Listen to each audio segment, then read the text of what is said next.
Welcome back to the Blackletter podcast. We set out to create an entertaining and exciting podcast about law and business.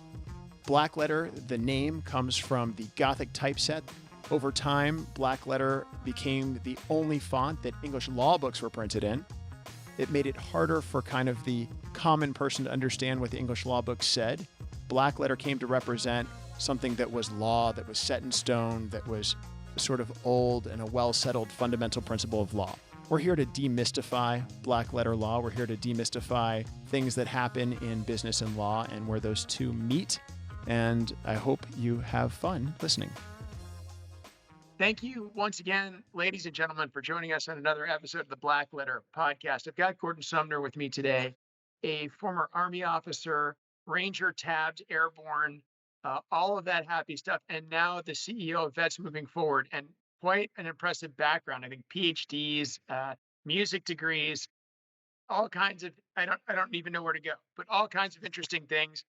And I saw that, Gordon, and I don't know if you know, I went to Fort Benning School for Boys a long time ago, Clinton administration, not as long ago as you were there.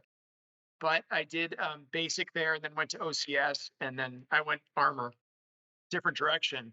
But I am somewhat familiar with, I understood what all of your Army career, Purple Heart and Bronze Star distinctions meant, which is quite exciting. So how did you end up with Vets Moving Forward? Tell us about yourself and how that happened. Well, for Veterans Moving Forward, we go by Veterans Moving Forward. Veterans Moving Forward, okay. We are a 501c3 nonprofit. This is our 12th anniversary. So September the 16th will be our happy birthday day for doing this. And how I got involved with it was kind of one of these opportunities that I wasn't expecting. I had just left the Obama administration where I served in the Department of Defense and was looking for something to do. I'd started my own service disabled veteran owned small business, or as I call it, a service disabled veteran owned very, very, very small business. And also Native American small business because I am part Native American, part of the Santee tribe. So I thought, well, this would be a good gig. I could use some of that to maybe get into some business, partnering with people. But I really didn't want to do the business side of the house. I really like service. I've done it all my life. Boy Scouts, working in the church, things of that nature. Obviously, the military, which is service oriented. So I got to thinking about it and I shifted from being a business focused to a nonprofit and service disabled veterans groups nonprofit support. So right after I kind of got everything going and things were starting to build up. You know how it is when you're starting your own business, you're kind of out there trying to make those connections, get some money coming in because somebody's got to pay the bills. Especially a nonprofit, and you're not selling anything. You're just buying. So you're trying to get the nonprofits who don't have any money to pay you to help them to get money. So it's kind of that dichotomy of how do you support a nonprofit when you know they don't. And as it turned out, the two co-founders, Karen Jeffries, which is a retired Navy commander, and a friend of hers, Bob Larson, who was a financier in New York City and Wall Street, they came up with this concept of putting together a nonprofit to provide service dogs to veterans without any caveat. And the reason for that is back in the 2008-9 timeframe, there were there were organizations to provide service disabled veterans service dogs, but a lot of them you had to have a caveat to it. So what does that mean? Well, if you wanted a service dog from this particular nonprofit, you had to have been of a particular service. They were only giving dogs to, say, Marines or Army vets. That is kind of strange, actually. Yeah, and there were a lot of them. And then there were some that would only give a service dog if you were a 9/11 veteran, or if you served in combat, or if you served in Afghan or Iraq. There was no wide open, here's where we go. And a lot of people, by the way, I'll throw this out real quick before I forget it, but a lot of people think, well, why are you even having nonprofits like this? Because they're veterans, they should just go to the VA. Well, there is no program in the Department of Veterans Affairs that provides service dogs for veterans that are dealing with either mental or physical challenges. Though if you need a seeing eye dog, yep, they can help you. But if you need any kind of mobility service dog or mental challenge service dog, such as PTSD or something like that, there is no program, no money to help you out. So that's why they got us started. So our program is very simple. A veteran, the only thing they need to do to qualify is having served honorably. And we see that on their DD 214. It could be one tour of duty, it could be a whole career, doesn't matter. And for our listeners out there, Gordon, DD 214 is an honorable discharge paper. So Right. It's your that's it's your discharge paper, and that piece of paper shows your whole life history in the military to include the type of discharge, whether it was an honorable discharge, less than honorable, general, whatever the discharge you got, it's on that legal document. So that's how we verify instead of a veteran's telling us, oh yes, I had an honorable discharge. Well, that's the proof is the DD 214. So yeah. you have to have that. You also have to have a document from your primary care provider that says that they support your efforts to get a service dog. And if you're in any kind of mental counseling, you also have to provide a statement from your mental health provider that they too agree that the service dog would provide you that element of support and that you are still in counseling. And that's it. Gotcha. That's all you do. You could be retired, cleaning your gutters, fall off your ladder, suddenly you're in a wheelchair and you need a service dog. We'll help.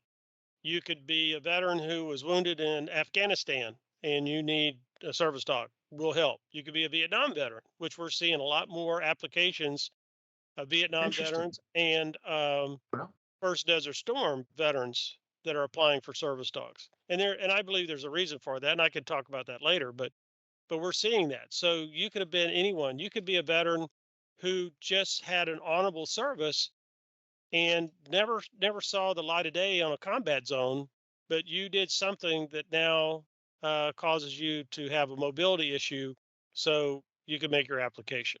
right, because you also That's how said it it works. could happen after your service. Like you could be out Right, of physically healthy and then something happens and then you right. need the service dog. So that's pretty unique. So I want to jump back to you said you were in the Obama administration. You were employer supportive guard and reserve. Is that right? The ESGR. That's correct. I noticed that because when I started this law firm 22 years ago, a friend of mine was 20th Special Forces Group and I was 1158 29th Infantry Division Cavalry Unit, recon unit. And we had an ESGR like what is it, Statement, plaque because the we were statement of such good support. supporters. Yeah, well, 100% of our employees were members of the Guard and Reserve. So I guess you were in charge of it probably at the time that we had that little plaque. But I remember applying for that and getting it. But I read that's a huge organization. So I Yeah. guess my question really though to come back to it was I saw that and that big job in the administration, and now you're running this nonprofit. How do the two compare, and what volume do you do where you are now? And what are the logistics challenges like, compared to, I don't, being in the military, being a brigade commander or a battalion, I don't know if you're battalion commander, whatever you did, but what are the Mhm. challenges and how have you been able to use some of your background to help you run this nonprofit? Well, the one thing about one, the military, as you well know, is it's teamwork. It's all around teamwork. You have to have the support of your subordinates. You have to have support of your non-commissioned officers, your other officers, their leadership positions, and you have to make sure that everybody, as I call them, become true believers in what the commander's intent is aimed to achieve. So how you do that is you get everybody around and you explain to them what's going on and you ask for their input. It's not a dialogue, it's a monologue, it's a dialogue. And so you want to make sure that you have their input. Now, how did that translate when I was the national director for ESGR under both President Bush and President Obama? Wow. So if you remember, the National Committee for Employer Support of the Guard and Reserve, while it had a robust staff, I had 72 military uniform members, civilian, um, federal civilians, and then I also had about 150 defense contractors, and we were located in every state and territory, so even out in Guam. But the real work that was done, and I'd say this, and I'll get an email from one of the military members, but the bulk of the work was done by volunteers.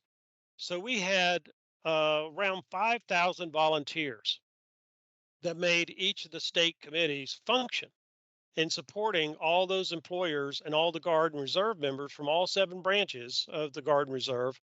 in accomplishing their missions and making sure that they understood their rights and privileges under the Uniform Service Employment Rights Act. So USERA. Gosh, I didn't even So really realize that. So that organization was largely a volunteer organization by yeah, volume of people. yeah, I always thought it was something the government did, and you got a little strict, yeah.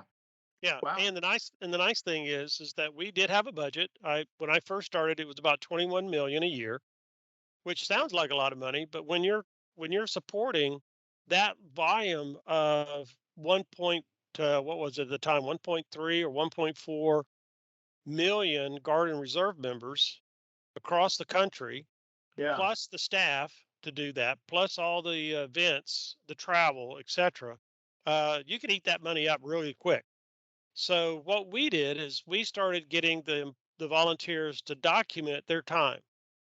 I would go, and I basically lived out of a suitcase, and I would go, especially on the weekends, and visit with the volunteers when they would have their Friday evenings and Saturday training sessions. Most of the time, I would ask the state chair at the very beginning not to tell them who I was, because I wanted them to just show up, have a good time, do their training, and sure enough, every now and then you'd have the comments of the group saying, "Well, if we had more money, we could do more." And them son of a guns back in D.C., they don't know what the hell we're doing out here. They don't appreciate what we're doing. The person I wish I could talk to the person in charge. Undercover So boss. yeah, so after a while, the state chair then would stand up and introduce me. And you could imagine what happened in the room. It's like, oh God, he's going to fire me or whatever. I told them that I actually appreciated that, because the message that they were telling me was that I wasn't communicating what we were doing to them adequately enough, because they were going on false rumors, bad news, lack of communications, lack of news. So that's why I was there. And I felt it was important that they knew exactly what we were doing and what I needed them to do and why I needed them. I needed them to tell the story. So we implemented the volunteer accountability system. I hooked them up to the Presidential Volunteer Service Awards program so that we could track their hours. And when they got a certain level, they actually got awarded by this presidential service program, so that they got certificates signed by the President of the United States. They got Wow. medallions. We made a big deal out of it, because at the end of the day, that's a tremendous amount of hours that they put in, that then translates to full-time employees. So it's a full-time equivalent is how much they were doing, which meant that many people and that much dollars the government, i.e., the taxpayers, didn't have to buy, because they were doing this voluntarily. And as I told them, everywhere I went, and I traveled to all 50 states and some of the territories, and I told them, I said, look, I can't give you a raise. Actually, I guess I could double your zeros. I can't give you any time off. But what I can do is I can shake your hands and look at you in the face and say thank you for what you're doing. And to me, that was the most important thing, was to let them know, from those of us on this side of the fence, how much we appreciated what they were doing. So I took that same philosophy into veterans moving forward, because again, we're dependent upon volunteers to help us to be successful. We do have paid staff, but there's only four of us: myself, Lori Sittner, our COO, Katie Paulson, who is our program director and head trainer, and then Linnea Morris, who is our other trainer. And that's it. That's just the four of us. Wow. So to Do you get guys every, train all of the dogs, 100% of the dogs, just those two? yes, How yes. many dogs do you guys send out per year? Well, we're doing right now about 3 or 4 dogs a year. We've got 9 in the program at various stages, from puppy up to Katie is just Mhm. returned yesterday from Montana, Okay. where we're starting to place a dog with a Marine veteran out there. So we have the four, but that means everything that we need to have functioning just like a business. And that's why I tell people, yes, we're a nonprofit, but that's a name. We run it like a business. So what happens is we rely on these volunteers to do things like the financial management, the donor management system, Right. communications, all of our outreach, our social media. We have to rely on puppy raisers, because we can't keep the dogs overnight. So a puppy raiser is like being a foster parent. So these individuals and families, they basically take the dog when we get them at 8 weeks, and they keep them for 2 years. and they drop the kids off for school Monday through Friday for training, and then they pick them up at the end of the day and they keep them on the weekend. They do have homework assignments, so they do Wow. help with the training of the dog for that 2 years. Last year, we had 55 volunteers who actually logged some kind of hour in our program, some kind of support time. And I know they didn't do all of it because they say, "Oh, I forgot. I got busy when I got home. Forgot to log my hours when we supported this event." But what they did log last year alone was over 15,500 volunteer hours. Oh my gosh. So how much does it take to get a single dog with a single veteran from start to finish, like cost and effort? Because it sounds like 15,000 hours, you have 9 dogs. It must be a tremendous lift. What does that look like? It runs around $50,000 a dog for that 2 years.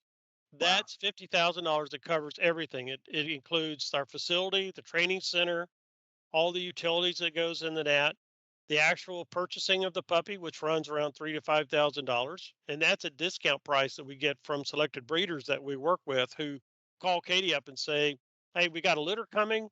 Do you have space? Would you like a puppy? If so, let us know." And then Katie gets to go out and do the evaluation, and we kind of get the pick of the litter, which is really nice. Is And this a then special kind of dog? no, they're Gordon, is it just they're gold. What we do is we use the Labrador retrievers, like, and that's just because over the 12 years we have tried a lot of dogs. The bulk of the dogs we had up to a few years ago was golden retrievers. They did as okay. well too, but we've done everything from standard poodles, German shepherds, the other retrievers. But just in the last few years, again with the relationship that we have with these breeders and the fact that these dogs, these Labrador retrievers, with their smartness, their mental acuity, their ease of training, their strength, their stamina, the kind of veterans that we have that are coming in requesting a dog, they're just a much better match Gotcha. for these Gotcha. individuals. So that's why You're we have not doing the dog. chihuahuas. No, we don't do Chihuahuas, killer Chihuahuas. So, but yeah, it runs like I said around 50,000. We are right now at about $30,000 a month operation. Gotcha. So, as you can imagine, what keeps me up at night is making sure that we've got $30,000 coming in a month to pay the bills, pay the salary, pay for the dogs. And we have unexpected expenses. I didn't know until last year one of our puppies had to have some serious dental work, about Oh boy. 35 about $3,500 of dental work. So Wow. Charlie comes back to the center with braces. Didn't know Wow. dogs had braces, but yep, we had to put braces I on didn't even know this dogs thing. could get braces. So that Yep. leads me to a great segue. So actually, I think what we can do is maybe jump to the next section of our show.